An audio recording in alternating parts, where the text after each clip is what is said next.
ഇത് സമൂഹത്തിൽ അതേപടി അപ്ലൈ ചെയ്താൽ, അത് സമൂഹത്തിൻ്റെ ഒരു നോമായി നമ്മൾ തീരുമാനിച്ചാൽ എന്താ സംഭവിക്കുക?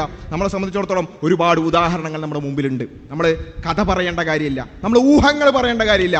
ഇത് നോർമലൈസ് ചെയ്യപ്പെട്ട, ഇത് നിയമപരമാക്കിയ വെസ്റ്റേൺ ലോകത്ത്, പാശ്ചാത്യ നാടുകളിൽ എന്ത് സംഭവിച്ചു എന്നുള്ളതിൻ്റെ യഥാർത്ഥ ചിത്രം നമുക്ക് അവൈലബിൾ ആണ്. നമ്മൾ സ്ഥിരമായി കണ്ടതായിരിക്കും അല്ലേ?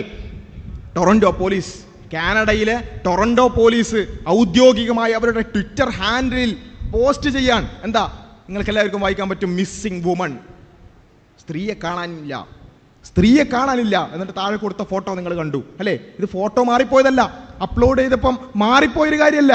ഇതാണ് ട്രാൻസ്ജെൻഡറിസം.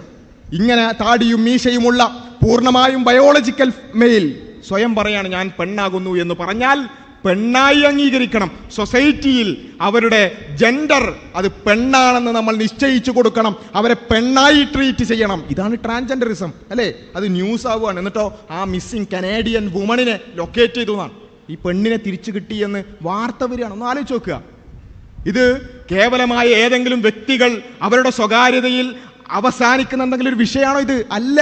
ഇത് സൊസൈറ്റിയിൽ ഇമ്പാക്റ്റ് ഉണ്ടാക്കുന്ന, അത്തരത്തിലുള്ള പ്രത്യാഘാതങ്ങൾ ഉണ്ടാക്കുന്ന ഒരു വിഷയമാണിത് അല്ലേ? നമ്മൾ സ്ഥിരമായി മനസ്സിലാക്കുന്ന ഒരു കാര്യമാണ് അല്ലേ ടോയ്ലറ്റ് ഇഷ്യൂസ് എന്ന് പറയുന്നത്.